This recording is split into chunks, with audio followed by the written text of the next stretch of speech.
Hello friends, നമ്മുടെ test series നടന്നുകൊണ്ടിരിക്കുന്നു. Weekly test ഇപ്പോൾ 5 വീക്കിലി ടെസ്റ്റ്, 5ാമത്തെ വീക്കിലി ടെസ്റ്റാണ് നമ്മൾ അവസാനം നടത്തിയത്. ഇനി നമുക്ക് റിവിഷൻ ടെസ്റ്റാണുള്ളത്. റിവിഷൻ ടെസ്റ്റിൻ്റെ ടോപ്പിക്സ് ഞാൻ ഓൾറെഡി അപ്ഡേറ്റ് ചെയ്തിരുന്നു. റിവിഷൻ ടെസ്റ്റിൽ നമ്മൾ കവർ ചെയ്യുന്ന ടോപ്പിക്സ് ബയോളജിയിൽ നിന്നും ആദ്യത്തെ ലിവിങ് വേൾഡ് എന്ന് പറയുന്ന chapter, then biological classification, then plant kingdom, animal kingdom, ഇത്രയും ചാപ്റ്റേഴ്സാണ് ബയോളജിയിൽ നിന്നുണ്ടാവുക.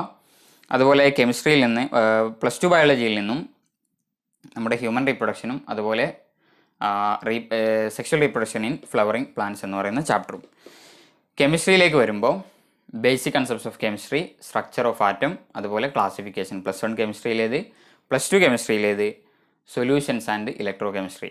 അതുപോലെ ഫിസിക്സിൽ നിന്നും units and measurement, straight line motion, motion a plane +1 നിന്നും, +2 നിന്നും ഇലക്ട്രിക് ചാർജസ് ആൻഡ് ഫീൽഡ്സ്, അതുപോലെ electrostatic potential and capacitance.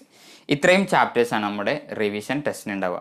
Revision test പൂർണ്ണമായിട്ടും നീറ്റ് എക്സാമിൻ്റെ സെയിം പാറ്റേണിലായിരിക്കും. അതിൻ്റെ ടൈം ഡ്യൂറേഷനും നമ്പർ ഓഫ് ക്വസ്റ്റ്യൻസും അതുപോലെ തന്നെ എല്ലാം നമ്മുടെ നീറ്റ് എക്സാമിൻ്റെ സെയിം പാറ്റേണിലായിരിക്കും ഉണ്ടായിരിക്കുക. ഓക്കെ, ഇനി അപ്പോൾ 200 മാർക്കിനുള്ള ക്വസ്റ്റ്യൻ ആയതുകൊണ്ട് 200 ക്വസ്റ്റ്യൻസ് ഉള്ളത് കൊണ്ട് തന്നെ ടൈം കുറച്ച് ലെങ്തി ആയിട്ടുള്ള എക്സാം ഉണ്ടാവുക. അപ്പോൾ നിങ്ങളെല്ലാവരും കണക്ഷനൊക്കെ സ്റ്റേബിൾ ആണെന്ന് ഉറപ്പ് വരുത്തിയതിന് ശേഷം മാത്രമാണ് എക്സാം അറ്റൻഡ് ചെയ്യേണ്ടത്. ഇനി നമ്മുടെ റിവിഷൻ ടെസ്റ്റ് കഴിഞ്ഞാൽ അടുത്തത് വീക്കിലി ടെസ്റ്റ് 6 ആയിരിക്കും ഉണ്ടാവുക. അതിൻ്റെ ടോപ്പിക്സ് ഞാൻ നിങ്ങളെ അപ്ഡേറ്റ് ചെയ്യും. അപ്പം ഈ രൂപത്തിൽ ഇനി നമ്മുടെ എല്ലാ എക്സാംസും, അതായത് വീക്കിലി ടെസ്റ്റ്സ് ഉണ്ടാവും, എല്ലാ ഞായറാഴ്ചകളിലും വീക്കിലി ടെസ്റ്റ് ഉണ്ടാവും.